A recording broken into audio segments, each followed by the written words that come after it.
And our wives can become not an encouragement, but something that would further increase our pain. And then Job replied to his wife, "You were talking like a foolish woman. Shall we accept good from God and not trouble?" Church, our journey, we must go through it. We cannot just accept the good and not the bad. If there is any lesson for us today, fathers, the final word from this father Job, that we are to know, we cannot just accept the good, not the bad. Let us not run from trials and tests. Accept your trials and challenges. Let us not become easily weakened. Father leaders to speak to you for something.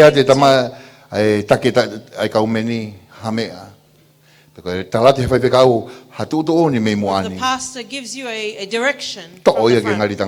Take it. You know, that is the door to the blessing, is when you are able to overcome those situations. God will then allow a door and meet the desires of your heart. And like the heart of Daniel, his wife is now here with him on Father's Day. We used to come together to morning prayer.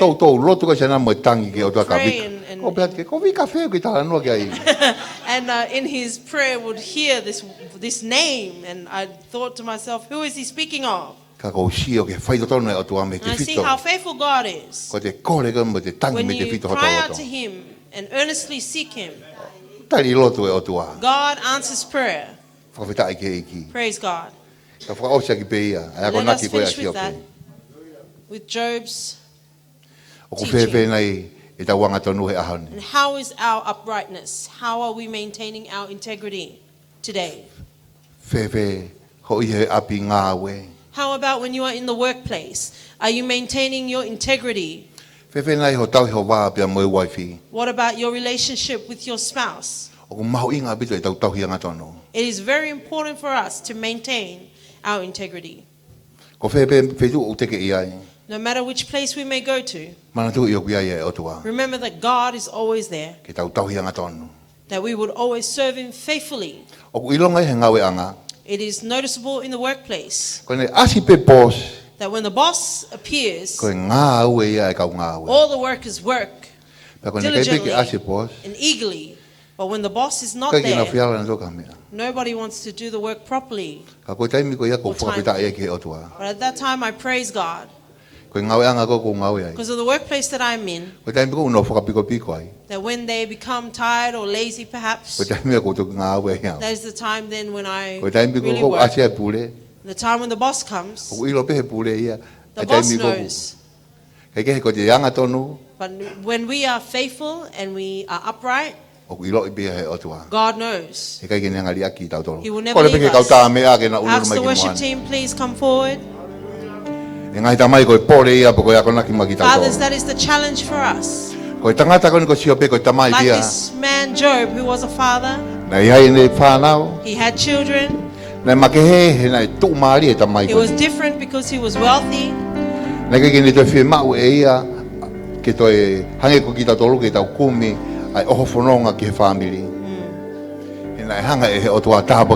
God richly blessed Job.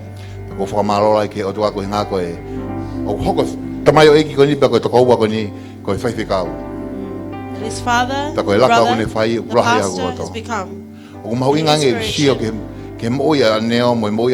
It's important for me to see the life of his daughters and his grandchildren serving God, following God, and putting God first. The soul is important to him.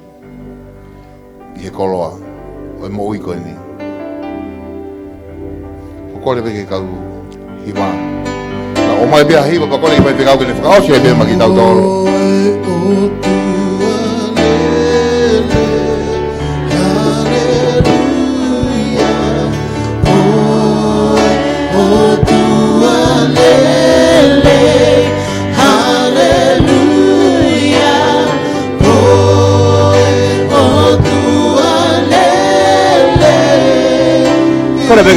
Please rise to your feet. God is so good. God, you're so good. God, you are so good. Hallelujah. God, you are so good. Hallelujah. God, you are so good. You are so good to me. Tata be keyboardi. Si be. Ame une lave iau he aho whakakolo mo mahuinga ko ni Sapate Tamai. Something that really touched me on this glorious day, Father's Day. Koe moi koe na fo ya siope ia mo ne whanau. That the life that Job endured with his children, Kei malama bege whakawhihoana ki ka te tau tolo tau. that we can compare it to us and our day Koe ngahi Tamai as fathers mo whanau. and children. He kono winga ne ngai tawhanga ko na ki nau dolu ke nau Because even whai though me we au totonu. teach our children and we train them to do the right thing, E ai pe e whahinga te nau Filipina dolu. there will be some who Hala will ke nau make a alwa. decision Koe mea ke nau fōua. that is different to what Pa te we nau toka au urge tau them whetau to laki do. pe mo ia. Mo mea koe mhono nunua. The consequences of that life they chose. And come back to the Lord. Ka kono hinga ko tamai o iki ko ni. But this man, Ko pehe. Okay, ko ha ho anga tonu siope ku ki hanga whakari ari mai kia te au e aha ko ni. how is it that Job was able to maintain his integrity that would be an example to me today? Nei loi be siope ia nane whai pe ia lo tumbo e whai lau lau. Job knew Ki he ne whanau. he Kana nau prayed, ke he whai mena dole nau sacrificed mea bea nau for his nau children, but his children may have still done what they wanted to do.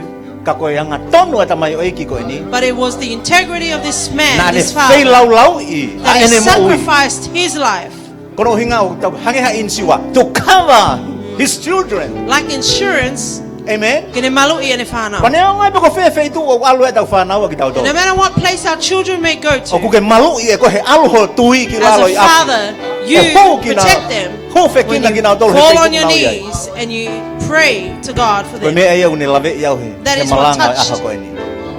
Me from today's preaching. Kaki hao hao hata hai a uke No tau one is whanau. perfect, even our Ka children. kono uhinga ko o anga But tonu because hanga of ko your whakahao. integrity, that you would Whakaha ia o God, tua ko ia o kuke tau hianga tonu ki that ai. you would reveal the God that it He is ko ia that you tene malu i ki nau serve. tolu. For He is the one that will protect them. Toka tai mi au alhaki ho tau loto whakaitanga There tau are e times ika mo that me. our humanness comes up to the surface. Tera besi. Sai ke nau And ala we ko think pehe mo it's pehe mo pehe. far better off for them to go and Nina kai ke reach pehe si ope. difficulty. But Job was not like Fei lau that. lau a si ope. Job sacrificed his Kono unga ke life malu i ne whanau. to protect his children. Pia kui heni. Ai eiki ko si And suka lai that si. Lord Jesus Christ He is ko ia pia here. toko taha te ne lava ke ne For malu He i is the ko. one who Ko can ia protect pe you. ia. He alone. Kai ke te lava hei hamea. Toko whainga malohi o maama ko ni. And nothing or no power in this Ke ni hanga life malu i ho whanau ha whetu. can protect your children Ko ia. in any place they go. Toko pau ke whi mau halotu ko tamai ko whae If you're ko. wanting prayer as mother and father Ko whanau. and children, Mo whakatae o li tahe haua ko. the Kai ke altar tau is koloa. available to you. Minite pe nima. 5 Kone minutes osko ka pa te tau will be whakaos. done. Te mau toi hiwa pe. Ka pau te ha whi mau lot make.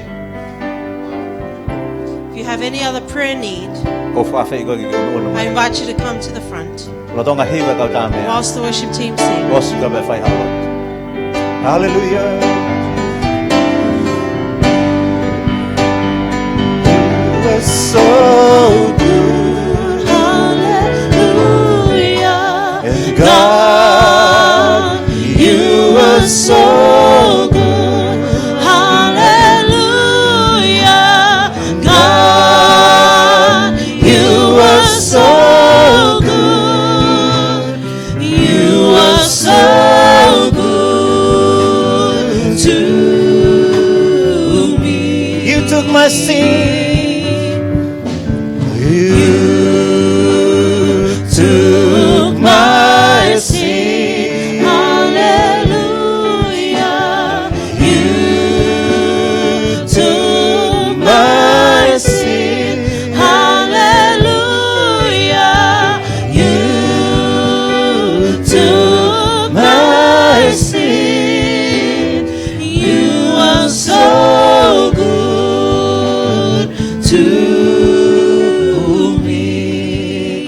lele lo dong be file lot ma ginau tolo ko ini malo abito siasi mo me ai fak mo dol gilalo imui kapau be de hafil ma lot ma ke he ya me ginau tolo ko ini o ke atabe o ata fainga mari ko ni ke mo dol hallelujah Jesus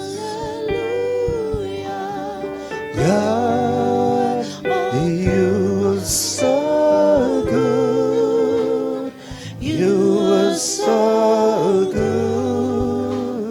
to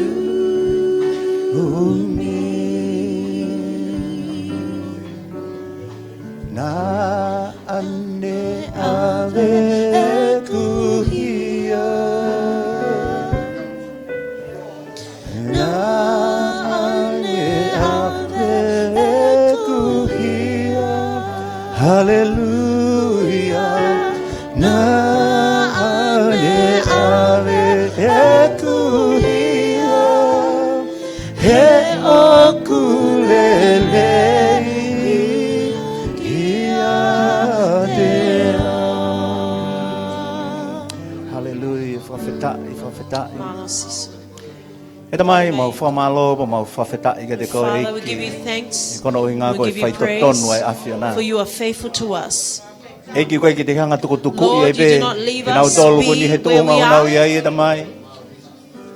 Kono inga ko ofai. But because of your love, Ko ke fraha you reveal to us Hoa umai ki that you loto reach to down, ko oh do Lord be. God, to the heart of each and every Ona fai person laka he fi afika. that has made a stand today. Ege ko mau tui mai mau And Lord, falala. that is our faith, and we Ko believe o tua and our ko ku ke trust tari e that loto. you are a God who answers prayer. Haloto ku frata mo In ni a ke te heart ko. that truly avails themselves to Ke te you, alasi na mo ui e tamai. that you will touch their Ya lives ko he right mau now. loto he houa ko ni e And that is tamai. our prayer in this Ai hour, hala ma ke he Father, afiona.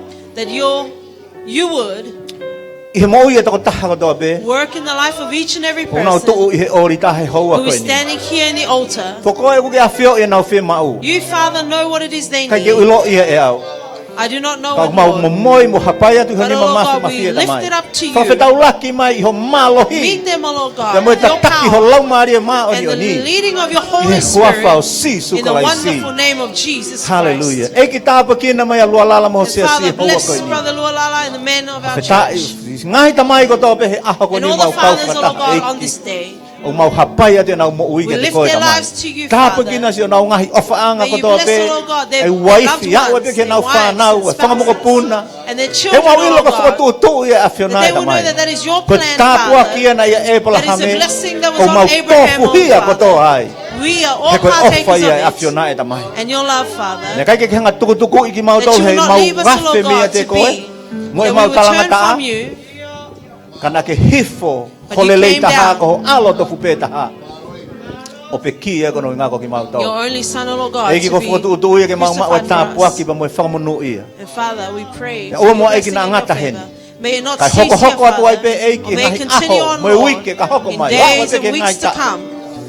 Ya ke gei whakafoke a pe nge ia mo lang langi ke te Father, we koe. return you all the glory and the E honor. huafa o si In the sukalai wonderful si. name of Jesus Christ. Amen. Amen And and amen. amen. Hallelujah. Mo me at gilalo ki he. Please take your seats. Paska tomi ke ne hoko ni. Whaftai ke iki, whamalo, lawai, ko ngā uloa ki o aho koe ni, ko le atu ki he ngahi tamai.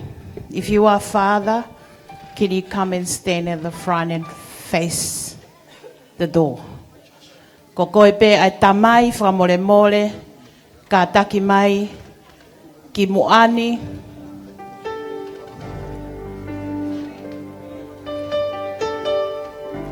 Do we have any fathers here? Please. The time is running. Whamore mole ngai tamai, ko koe pe koe tamai, whamore mole ka taki mai ki muani. In English, if you are a father, walk to the front. Ko koe pe ai tamai whamore mole mo tolu ko tō pe I tō a ngai tamai ko ia mo ka taki. Will the Tala fathers who are ngofua, outside, please be ka obedient tau and whai come. ngofua. Just in one line. Ko ia mea ia mao. You can face the back there. Ko ia mea mao pa me he youth pa mo Sunday school. Koe ki kahoa pe, and I wonder why they start this thing as a whakakahoa to any occasion ai kautonga. So, koe mea pe mau he ki koe ni ai whanau pe mo youth. Children, find your dad, find your grandpa, put the kahoa on them. At whakataha peia singai tamai pa moe mau talamonu ofa pena mo mau ha Sapate tabuaki Sapate whakakoloa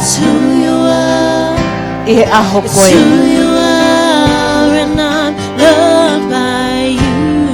Koe mau loto peia ai lelei ai whai totonu ai o tua ke a mau tolu mono kotoa. It's who you are when I'm loved by you. It's who I am.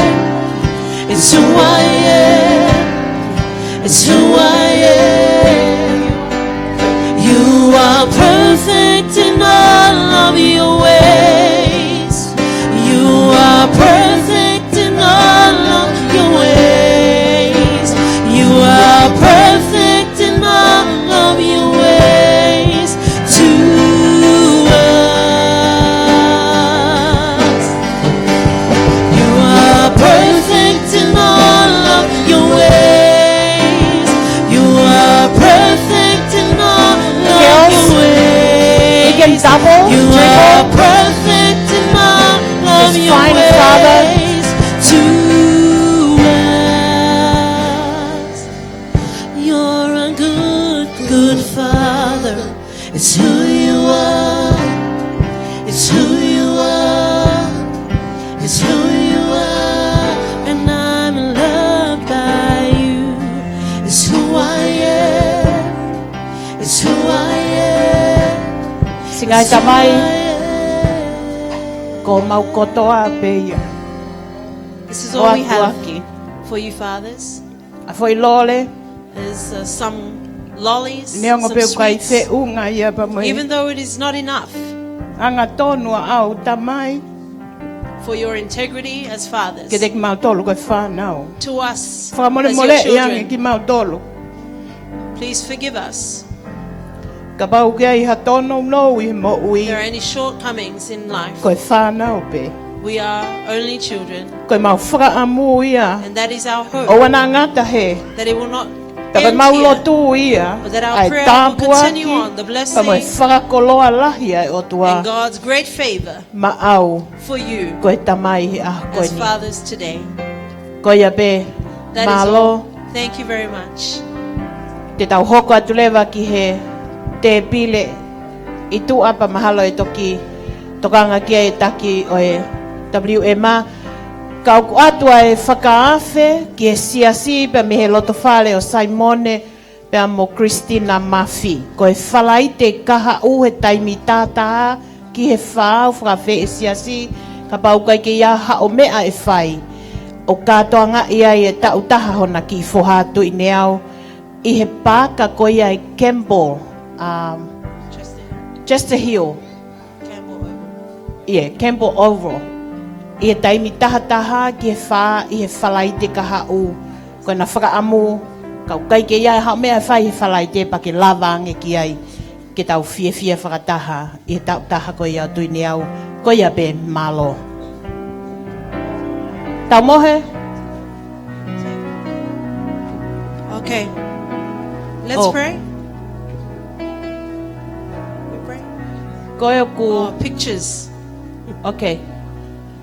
Tu ke whai e te au e lotu ai mea ka ihe au ko ni, ko ne hiri pe ko ni, pa mo mea tu singahi tamai, ke te pile, Fathers, please, after we pray, please, all the fathers to the table that has already been ko tau tolu prepared. ko e ngahi waifi, whakawawā mo e whanau ke mea re reo whoki ki api. Wives and children, you can leave. Ke tau lotu. E tamai mau wha malo pa mau wha Father, we give you whitai. thanks and we give you Ko ngā praise koe aho whakakoloa for koe. this wonderful day. Mau fia ko And ngā we ko whawhanga rejoice, ho mau lau mari e. Lord God, Tau that we have amanaki fed ke our mau spirits. hoki toa. And as Ke we're mea about kai to ho go mau out, Lord mateli e. God, fulfill Tā for poki our e si ngā carnal wha e bodies. ka mai Bless the whanau mothers, e Lord God, wholani and mau children, whai. and the provision you have Taka provided. to o mea e inasi. And O if there whai is anything, whikau Lord ka God, malua lala mo ka The senior tangata. pastor and all the men and our fathers today would take from that. Ke hoko pe ia o May it aonga. become, O Lord Pake God, lang beneficial. ia e a Fiona We i give hua glory whasi to su your koe alo. mighty name, Jesus the Ka ko Son mau wha mo ui. and our Amen. Savior. Amen. Fathers, please